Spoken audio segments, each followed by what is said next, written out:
Financial Officer of Pacific Coast Producers and accompanying Mr. Schroff here today in support of SB 939. PCP is an agricultural marketing cooperative, and as such we have a different tax profile than your normal typical corporation.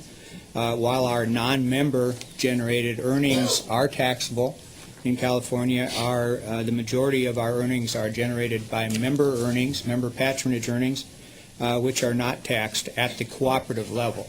Those are pass-through earnings that are taxed at the individual membership level. Given our co-op structure, there are hiring tax credits that PCP has accumulated as an employer in the Oroville Enterprise Zone that PCP has not been able to utilize over the years due to our tax advantage, frankly. SB 939 would allow PCP to sell hiring credits to businesses that could make use of them, and the revenue from the sale of those credits could increase our capital investment in PCP, which could contribute to improved employment there. PCP markets are national and international. We sell our products throughout the United States as well as outside the U.S. Our competitors are both U.S.-based and foreign, and the imported products that we compete against often enjoy cost advantages in labor and regulatory compliance costs related to generating those products. Enacting SB 939 would help us to remain productive and competitive in California and the U.S. market and the production of our canned fruits and vegetables. I'll ask you to sum up. Yes, ma'am. We hope to continue expanding our product lines, employment, and markets, and SB 939 would provide added capital to contribute to achieving those goals. Thank you. Other witnesses in support? Identification only. I'm Don Sheldell from the Austin Company from Cleveland, Ohio. And Madam Chair and committee members, thank you for allowing me to speak in support of SB 939. Austin Company is I'm going to ask you to do it in one sentence. One sentence. Just tell us, summarize very briefly. Okay. That's really hard to do. I know. It can be done. If you think it's hard for you, how about us? Yeah. Okay. Well, okay. I'll make it a long sentence. In doing over 100 location studies for corporate clients in the western United States, I can tell you without question, California has a very poor reputation as a place for business. We drive companies. We don't care where companies go. We want them to go to the best location that's in their interest. Unfortunately, you compete very poorly against other states in the West, Oregon, Nevada, Arizona, Utah, New Mexico, and we've helped many companies leave this state over the years.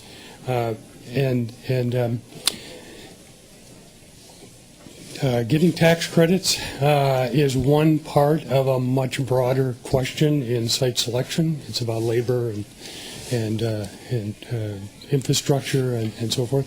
And California is very rich in these resources. There's a good, compelling reason to bring business here. But costs often drive companies away, and regulation drive companies away from this state. The enterprise zone programs throughout the country are a very good, sound business practice. And we locate many companies in those enterprise zones, as we have located in California.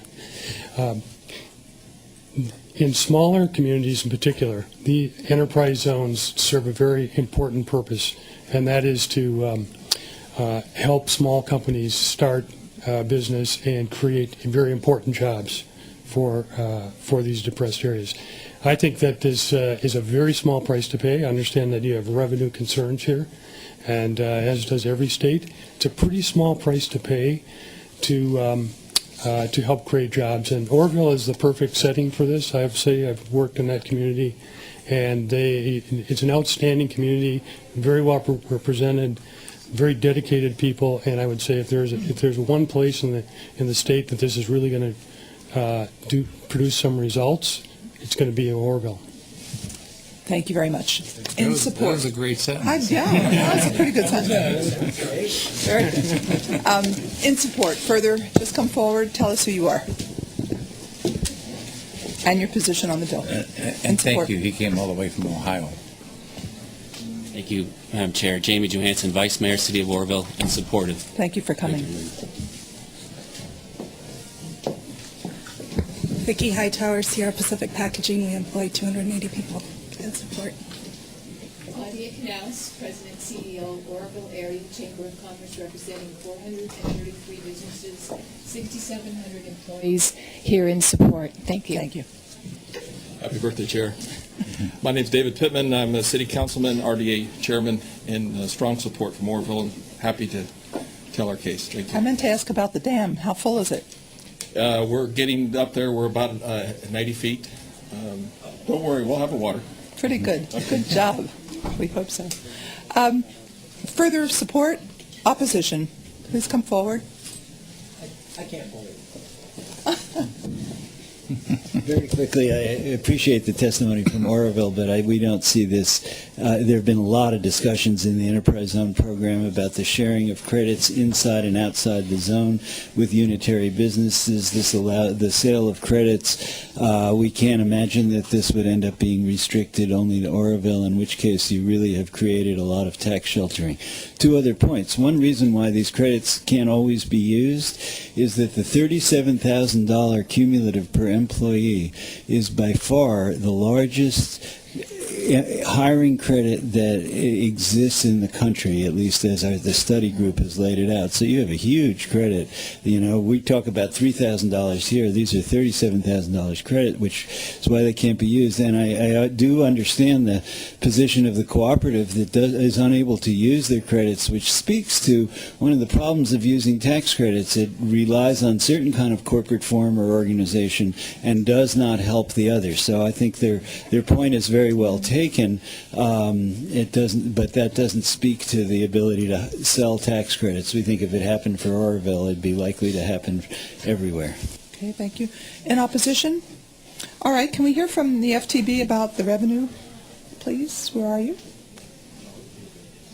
Thought we had FTB here. Oh. Perhaps you should sit closer, because I'm going to ask you that for every bill. Try something. We could sit him up here, maybe. I'll sit you up there. Not right now. Yeah, Okay. go ahead. Good afternoon. Yes. Alan Profsky, Franchise Tax Thanks. Board. We have this one scored at about a loss of $1.5 million a year, starting in 2011-12. All right, and continuing over for the next 3 years? Yeah, we'll have 1.5, 1.6, 1.7. Okay. All right, thank you. Thank you. Senator, would you like to close? Or are there any questions first? All right, Senator? Just to give you a real-life example of the importance of this bill, right now we have one of the companies that just testified, makes packaging products. They've just secured a new contract where they plan to hire 400 more employees. They are being wooed by the state of Oregon and by another city in California, and the deciding factor will be the tax credits. With that, I would request an aye vote. I move the bill to suspense and that we set a vote certain on May 26th. That's my motion, Madam Chair. Can't move it, that's out of order. The bill goes to suspense. Madam Chair, the motion is not out of order. I may make a motion to move the bill to suspense and to set the bill for a time certain on the calendar of a regularly scheduled meeting for the Revenue and Taxation Committee, and that is my motion. And that motion is? I'll offer a substitute motion to simply move the bill to suspense. Okay. That's probably out of order, too. But however, we'll take that suspense. We'll